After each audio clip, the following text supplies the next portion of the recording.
काशी देश में बनारस नाम का एक बहुत प्रसिद्ध नगर है, जहां पर राजकुमार पारसनाथ का जन्म हुआ।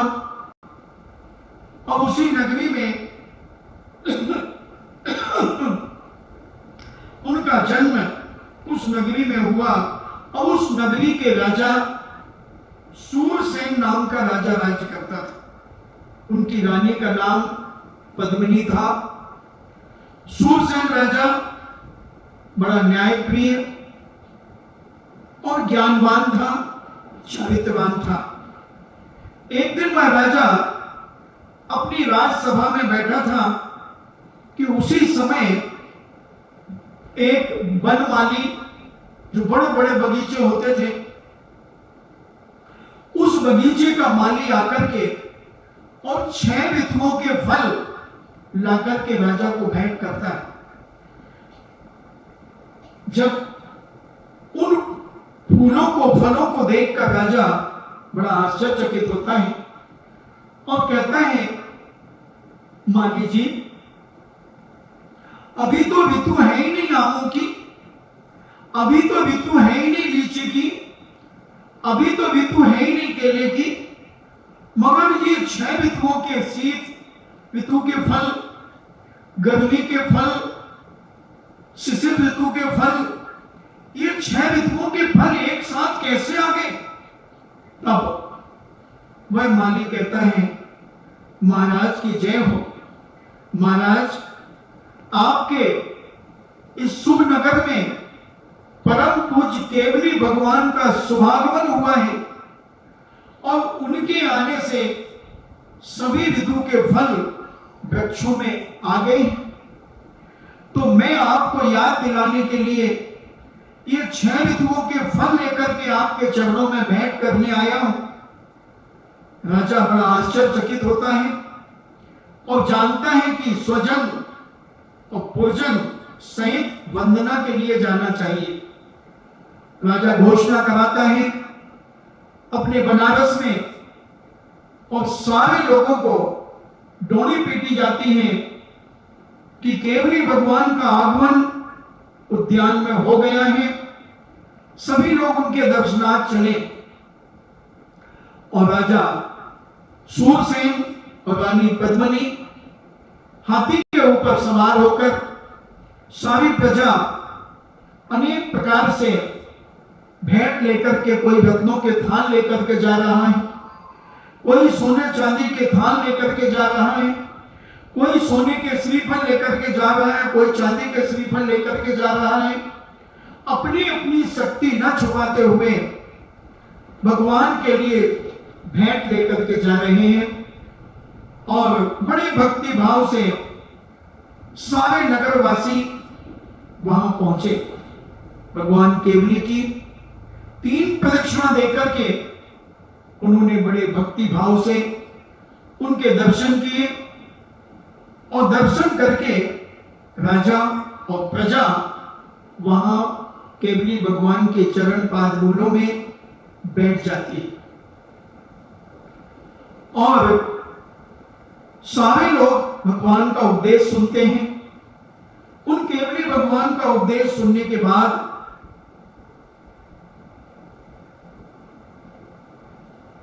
भगवान ने उपदेश में कहा, मुनि धर्म और श्रावक धर्म का उपदेश दिया।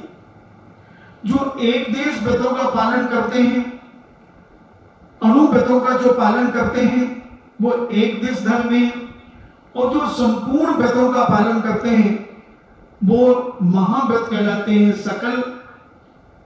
सकल देश और एक देश, ऐसा उपदेश उन्होंने दिया। 5 महाव्रत आदि 28 मूल गुणों का उन्होंने वर्णन किया, जो अपन बड़े विस्तार से पहले सब सुन चुके हैं। और अणुव्रतों का, 12 व्रतों का और 11 प्रतिमाओं का उपदेश दिया। उपदेश सुनकर के अनेक श्रावक श्राविकाओं ने व्रत धारण किए और उन व्रतों को धारण करके श्रावक बने। कुछ लोगों ने मुनि दीक्षा धारण की, कुछ माताओं बहनों ने आलिका के व्रत धारण किए और ऐसा सब कुछ उपदेश सुनकर जिन्होंने व्रत धारण कर लिए, उन लोगों ने पूज्यवर से हाथ जोड़कर के निवेदन किया कि भगवान, हमारा कितना सौभाग्य है, हमारा कितना पुण्य का उदय है कि आपके दर्शन हमारे को हुए। और राजा ने बड़ी भक्ति भाव से भगवान से पूछा कि हे भगवान, मेरा रानी के प्रति इतना अधिक स्नेह क्यों है, किस कारण से? तो जब भगवान ने यह प्रश्न सुनकर उत्तर दिया, राजा सुनो, अवंती देश में एक उज्जैन नाम का नगर है और वहां पर वीरसेन नाम का एक राजा राज्य करता था। अब उनकी रानी का नाम वीरमती था। उज्जैन नगरी में वीरसेन राजा और वीरमती रानी, इसी नगर में एक जिंदत्त नाम का सेठ रहा करता था और उसकी जयावती नाम की सेठानी थी। उस सेठानी से एक पुत्र का जन्म हुआ जिसका नाम ईश्वर चंद रखा गया। और अपनी उस ईश्वर चंद ने अपनी मामा की पुत्री के साथ पाणी ग्रहण किया और पाणी ग्रहण करके सुख शांति से अपने जीवन का यापन करने लगा। एक दिन जिंदत्त सेठ और सेठानी जयावती ने विचार किया कि संसार की असारता, संसार का कोई भरोसा नहीं, जीवन एक पानी का बुलबुला है, जीवन एक कांच का बर्तन है, कब टूट जाए और कब फूट जाए। तो उन्होंने अपने जीवन के कल्याण के लिए भगवान से पूछा कि भगवान, हम क्या आर्य का दीक्षा ले सकते हैं? भगवान ने कहा कि हाँ, क्यों नहीं। और सेठ जिंदत्त ने अपना सारा भार अपने बेटे ईश्वर चंद को दे दिया। और ईश्वर चंद की जो धर्म पत्नी थी उसका नाम था चंदना। उनका पाणिग्रहण हो गया था। तो राजा जिंदत्त, सेठ जिंदत्त ने और जयावती ने, जिंदत्त सेठ ने 28 मूल गुणों को धारण करके परम पूज्य मुनि पद को पाया और आर्यिका ने उपचार से महावेदों का पालन करने का संकल्प किया और आर्यिका हो गई। तब के महात्म से आयु पूर्ण होकर दोनों मुनिराज और आर्यिका देव और देवी हुए और पिता का पद प्राप्त कर ईश्वर चंद और चंदना सुख से युक्त होकर के अपने जीवन का यापन करने लगे। एक दिन उस नगर में अति मुक्तक नाम के एक मुनिराज पधारते हैं और मुनिराज मासोपवासी थे। एक माह का उपवास करके आहार को उठते थे और जब एक माह के उपवास के बाद पूज्यवर आहारचर्या के लिए नगर में पधारे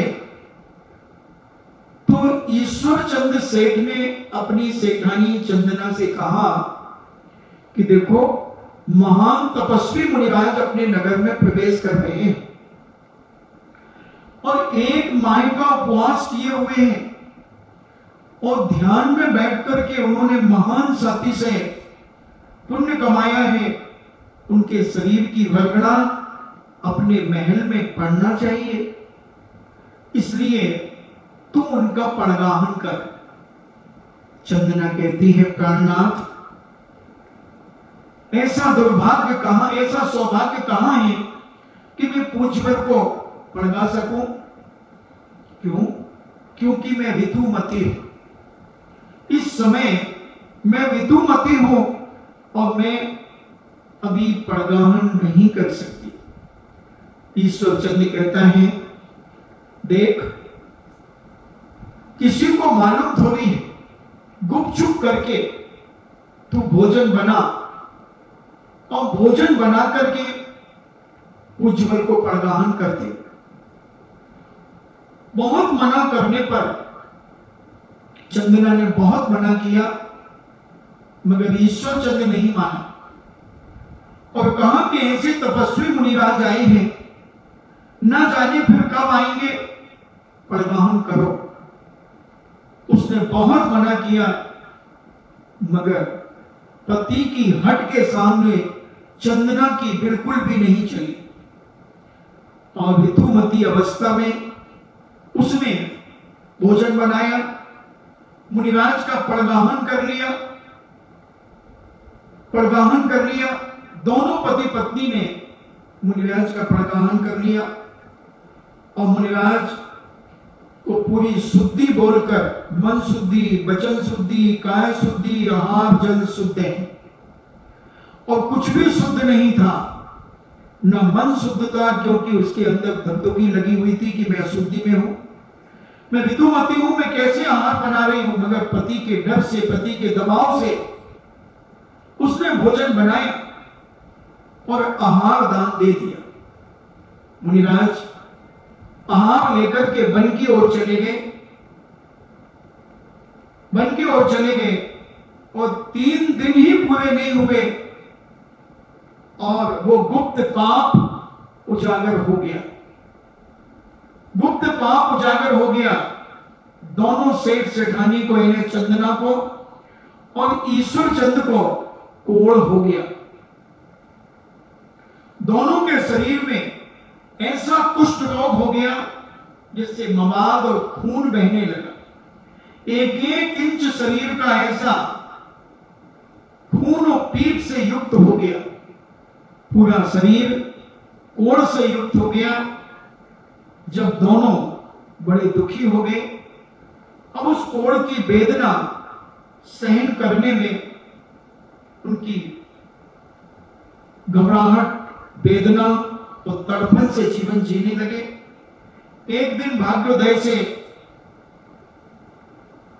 श्री भद्र नाम के मुनिराज उसी नगर में आते हैं और श्री भद्र नाम के मुनिराज के पास जब वो उद्यान में विराजित थे, तब नगर के लोग उनकी वंदना करने के लिए जाने लगे। तब ईश्वर चंद्र ने अपनी धर्मपत्नी चंदना से कहा कि चलो अपन भी भक्ति पूर्वक मुनिराज के दर्शन करें, उनका गुणानुवाद करें, उनके चरणों में बैठे। तब मुनिराज ने उनकी दशा देखकर मन में विचार किया कि कैसे कैसे जीवों के तीव्र पाप के उदय आते हैं। इतना सर्वांग सुंदर सेठ और चंदना सर्वांग सुंदर, मगर दोनों पति पत्नी कुष्ठ रोग से ग्रसित हैं। ईश्वर चंद्र ने बड़े भक्ति भाव से हाथ जोड़ करके निवेदन किया कि हे भगवान, हमने ऐसा पूर्व जन्म में कौन सा पाप किया कि जिसके कारण हमारी ये दुर्दशा हो रही है। तब पूज्य श्री भद्र मुनिराज ने कहा कि पूर्व जन्म में ही नहीं सेठ, तुमने इसी जन्म में इतना बड़ा घोर पाप किया है। महाराज, हमने ऐसा क्या पाप किया? तुमने गुप्त पाप किया। और वो गुप्त पाप ये था, क्योंकि मुनिराज अवधि ज्ञानी थे, निमित्त ज्ञानी थे, उन्होंने अपने अवधि ज्ञान के माध्यम से जाना कि इन्होंने मासोपवासी मुक्ति सागर महाराज को, अति मुक्ति सागर महाराज को इसने ऋतुवती अवस्था में मुनिराज का प्रगाहन किया है। आहार दान दिया और शुद्धि बोली, काय शुद्धि भी बोली, मन शुद्धि भी बोली, वचन शुद्धि भी बोली और आहार जल शुद्ध भी बोला। उसका दुष्परिणाम है कि तुम दोनों को ये कुष्ठ रोग हुआ। कुष्ठ रोग हुआ। तब दोनों बड़े विनीत भाव से मुनिराज से उसका निवारण पूछने लगे कि हे भगवान, इसका कोई निवारण भी होगा इस अपवित्रता का? ऐसा कहकर पूज्यवर ने कहा कि तुमने धर्म का अपमान किया है। ठीक है महाराज, उपवास थे, कोई बात नहीं थी। जो एक माह का उपवास कर सकता है वो 2 माह के भी कर सकता है। जो एक उपवास कर सकता है वो दो उपवास भी कर सकता है। जिसको आस्था और श्रद्धा और विश्वास होती है वो कर लेता है। तब उन्होंने कहा कि भगवान, इसका कोई निवारण का उपाय बताइए, इस असाता वेदनी कर्म के क्षय का कोई कारण बताइए। तब पूज्यवर ने कहा दोनों दंपति से, सेठ चटानी से, कि तुमने ये बहुत बड़ा कृत्य किया है, ये प्रायश्चित का भागीदार है और तुम दोनों को इसका प्रायश्चित करना चाहिए। तब प्रभु ने उनको उपाय बताया। तो तब गुरु के मुख से गुरु ने कहा, सुनो, भाद्रपदी छठी को, यानी भाद्रपदी छठ के दिन चारों प्रकार के आहारों का त्याग करके उपवास धारण करो तथा जिनालय में जाकर जिनेन्द्र भगवान का पूजन आदि करो अष्ट द्रव्य से, और 108 बार मानसिक जाप करो, मंत्र की, नमोकार महामंत्र की, और तीनों काल में सामायिक करो। और उसके बाद घर में जाकर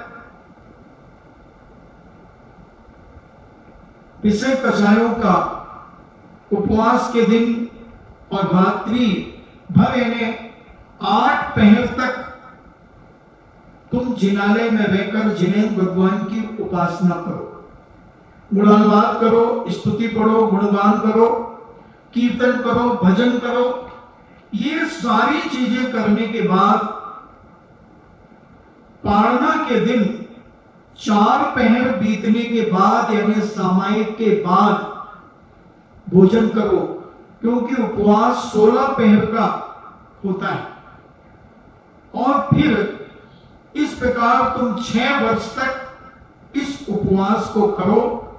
हर भाद्रपदी छठ के दिन यह उपवास करके इसका उद्यापन करो। और उद्यापन तो पूज्य मुनि श्री ने बता दिया कि 6 बड़े बड़े जिनालय बनाओ उद्यापन में, 6 बड़े बड़े स्कूल बनाओ, 6 बड़ी बड़ी हॉस्पिटल बनाओ, और क्या कहूं, 6 बड़ी बड़ी संतशाला बनाओ, 6 बड़ी बड़ी धर्मशाला बनाओ। जो भी 6 चीजें, जितना मंदिरों के 6 मंदिरों के जीर्णोद्धार कराओ, तो जितना तुमसे करते बने अपनी शक्ति न छुपाते हुए करो। महाराज जी इतना तो नहीं कर सकते, तो 6 ज्वार के दाने चढ़ा दो।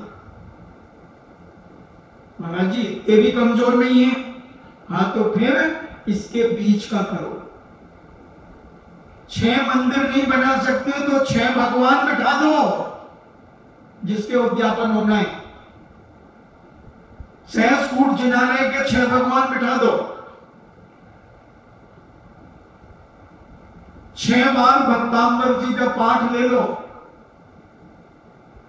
महाराज जी तुम भी कहां की बातें कर रहे हो? तो भाई हम तो वही बताएंगे, उत्कृष्ट बता दिया और जघन्य बता दिया, 1 नंबर का भी बता दिया और लास्ट नंबर का बता दिया। लास्ट में तो तुम कहते नहीं महाराज जितने भी नहीं है, तो बीच का तुम्हें जितना करना हो वो कर सकते हो। ऐसा उन दंपति ने ये सुनकर के, व्रत विधि सुनकर पूज्य मुनिराज की साक्षी में व्रत विधि सहित उसका पालन किया, और कुछ दिनों में उनके अशुभ कर्म का क्षय हुआ, निर्जरा हुई अब बिल्कुल निरोग काया दोनों सेठ चकानियों की हो गई और अंत में दोनों व्रती बनकर के संन्यास पूर्वक यानी समाधि लेकर के दोनों ने अपनी देह का विसर्जन किया और दंपति रत्नचूड़ और रत्नमाला नामक देव देवी हुए। बहुत काल तक स्वर्गों के सुखों को भोगने के बाद, वहां का काल पूरा करने के बाद अंत में आयु पूर्ण करके वहां से चलकर तुम राजा रानी हुए हो, इसलिए तुम दोनों में इतना प्रेम है। समझ में आ गया? रत्नमाला देवी तुम्हारी पटरानी पद्मिनी हुई है और तुम सेठ राजा हुए हो। ऐसा पूर्व जन्म के पुण्य के उदय से, उस प्रेम भाव से जो तुमने व्रतों को पालन किया, उन व्रतों के प्रभाव से तुमने स्वर्ग आदि में गमन करके अपनी निंदा गला करके अपना प्रायश्चित करके अपना शुद्धिकरण किया। तो ऐसी चंदन छठ की कथा, और चंदना उसका नाम था, तो उसको पूज्य मुनिराज ने वो व्रत दिया, इसलिए उसका नाम चंदन छठ पड़ गया। छठ तो पहले भी आती थी, उसकी इस घटना के पहले भी छठ थी, मगर उसने इस व्रत को करार किया, इसलिए इसका नाम चंदन छठ पड़ा। अब तुम करो तो तुम अपने नाम से बना लो, मनोरमा छठ कर लो, सीता छठ कर लो, और जिसके जो नाम हो वो कर लो, मगर करो जरूर। ऐसा कुछ मुनिवर का कथन है। इन्हीं मंगल भावना के साथ जिनवाणी स्तुति। जिनवाणी के ज्ञान से सूझे लोकालो, सो वाणी मस्तके धरो सदा देत हूँ धो। हे जिनवाणी भारती तोय जपो दिन रेन, जो तेरो सरना गहे सो पावे सुख चैन। देव भजो अरिहंत को गुरु सेवा निर्गंज, दया धर्म पालो सदा यही मोक्ष का पंथ। नौवा नमोकार।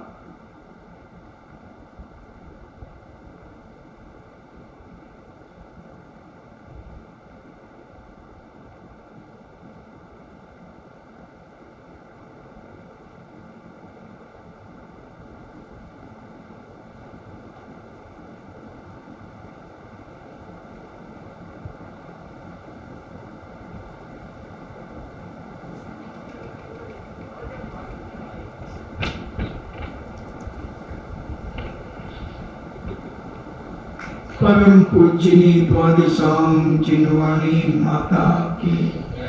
सुत देवता, सुत देवता, सुत देवता, जैनम जेतु शासनम, जैनम जेतु शासनम, जैनम जेतु शासनम।